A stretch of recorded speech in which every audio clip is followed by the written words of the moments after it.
قرآن میں سورہ بروج آیت 4 میں اصحاب الخدود گڑھے میں آگ جلا کر پھینکے جانے والے مومنین کا جو ذکر ہے، اس کا مرکزی کردار بھی ایک نوجوان تھا، جیسے کہ متعدد حدیث میں بیان ہوا ہے کہ بادشاہ کے جادوگر نے ایک نوجوان لڑکے کو جادو کی تعلیم کے لیے چنا۔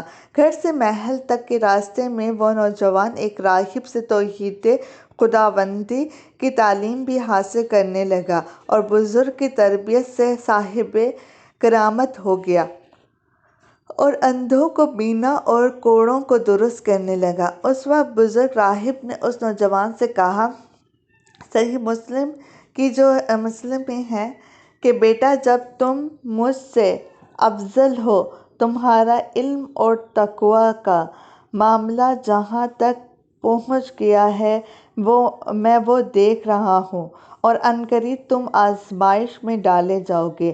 بادشاہ نے نوجوان کو قتل کرنے کی بہت کوشش کی مگر ناکام رہا۔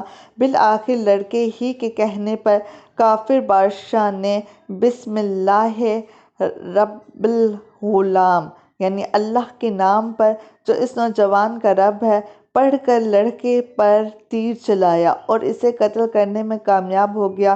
لوگوں نے جب یہ ماجرا دیکھا تو انہیں الہ واحد کی توحید سمجھ آ گئی اور وہ پکار اٹھے، آمنا برب الغلام، ہم ان نوجوان کے رب پر ایمان لائے۔ صحیح مسلم میں ہے یہ، ٹھیک ہے، صحیح مسلم کی جو ہماری کتاب ہے حدیث کی، اس میں ہے، تب بادشاہ نے آگ بگولا ہو کر ان مومنین مردوں اور عورتوں کو آگ کے گڑھوں میں پھینک دیا جن کا ذکر قرآن میں سورہ بروج آیت 4 میں اصحاب الاخدود گڑھے میں آگ جلا کر پھینکے جانے والے مومنین کے حوالے سے ہے۔ حدیث میں نوجوان حضرت اکرم صلی اللہ علیہ وسلم کے مکی دور پر نظر ڈالیں تو ہم دیکھتے ہیں کہ حضرت اکرم صلی اللہ علیہ وسلم پر ایمان لانے والوں میں سے حضرت خدیجہ رضی اللہ عنہا کے علاوہ ایک بھی صحابی حضرت اکرم صلی اللہ علیہ وسلم کی عمر سے زیادہ کا نہیں تھا۔ جن لوگوں نے مکہ کے آزمائشی دور میں آگے بڑھ کر حضرت اکرم صلی اللہ علیہ وسلم کی دعوت کو قبول کیا، ان میں سن رسیدہ لوگ نہیں بلکہ باہمت نوجوان شامل تھے۔ چنانچہ انس بن مالک روایت کرتے ہیں، جب اللہ کے رسول اکرم صلی اللہ علیہ وسلم انہیں صحابہ کرام رضی اللہ عنہم اجمعین کے ساتھ ہجرت کر کے مدینہ تشریف لائے تو ان میں سے ایک شخص بھی ایسا نہیں رہا جس کے سر کے بال سفید ہوں، سوائے حضرت ابوبکر صدیق رضی اللہ عنہ کے، جنہوں نے اپنی داڑھی کو مہندی اور زعفران سے رنگا ہوا تھا۔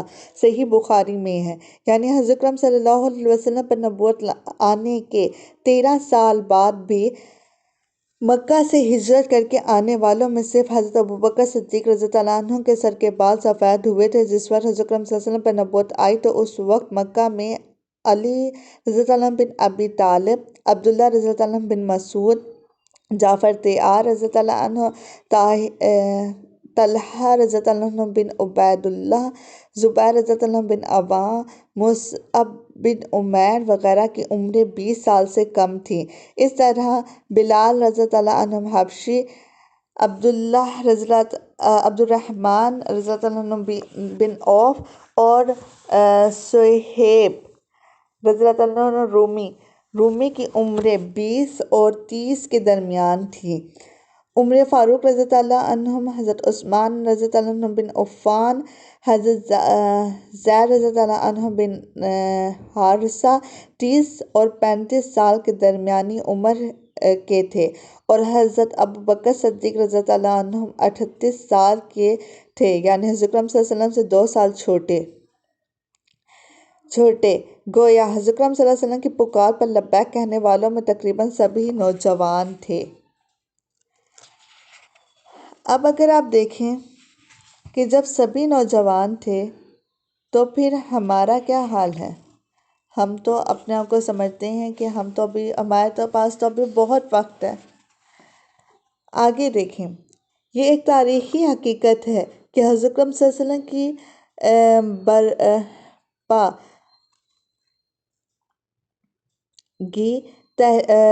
برپا کی گئی تحریک کے اولین علمبرداروں میں سے کوئی ایک بھی ایسا نہ تھا جو اعلیٰ درجے کے مذہبی اور قومی منصب پر معمور ہو۔ یہ نوجوان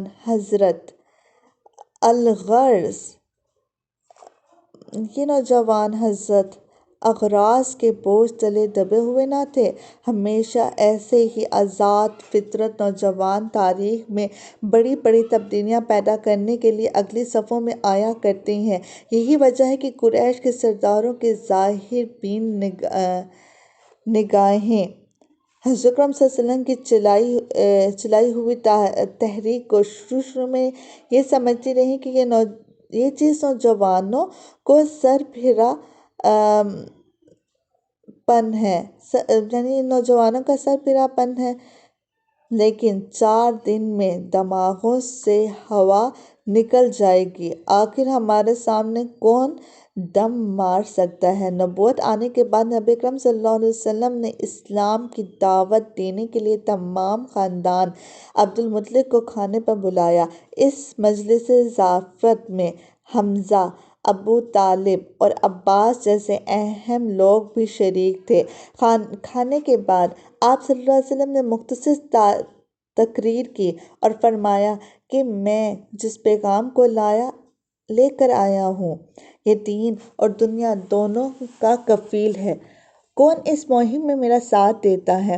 حضور اکرم صلی اللہ علیہ وسلم کا سوال سن کر تمام مجمع پر سکوت طاری ہو گیا۔ پھر اس سکوت میں 13 برس کا نوجوان اٹھا اور اس نے کہا، اگرچہ میں آشوب چشم میں مبتلا ہوں، اگرچہ میری ٹانگیں پتلی ہیں، اگرچہ میں کم عمر نوجوان ہوں، لیکن میں اس مہم میں آپ صلی اللہ علیہ وسلم کا ساتھ دوں گا۔ یہ حضرت علی رضی اللہ تعالیٰ عنہ بن ابی طالب تھے جو بعد میں مسلمانوں کے چوتھے خلیفہ راشد بنے۔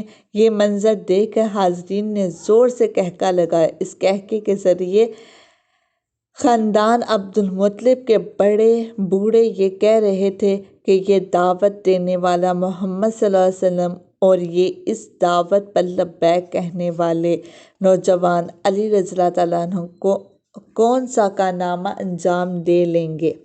لیکن ان قریش کے بوڑھوں کے اندازے غلط ثابت ہوئے اور رسول اکرم صلی اللہ علیہ وسلم کے ساتھ دینے والے نوجوانوں نے دنیا کا نقشہ بدل کر رکھ دیا۔ یہ جو ہیں یہ قرآن اور حدیث نبوی کے ذریعے سے انہوں نے ہم نوجوانوں کو بہت زیادہ تلقین کی ہے کہ ہم اپنی اصلاح کریں اور دین کو سمجھیں، دین پر عمل کرنے کی کوشش کریں، کیونکہ ہم نوجوان ہی ہیں جو تقدیر بدل دیتے ہیں دنیا کی یا قوموں کی۔ ٹھیک ہے، پہلا باب اختتام پذیر ہوا۔ انشاءاللہ ہم اس سلسلے کو جاری رکھیں گے۔ وآخر دعوانا والحمد للہ رب العالمین۔ السلام علیکم ورحمۃ اللہ وبرکاتہ۔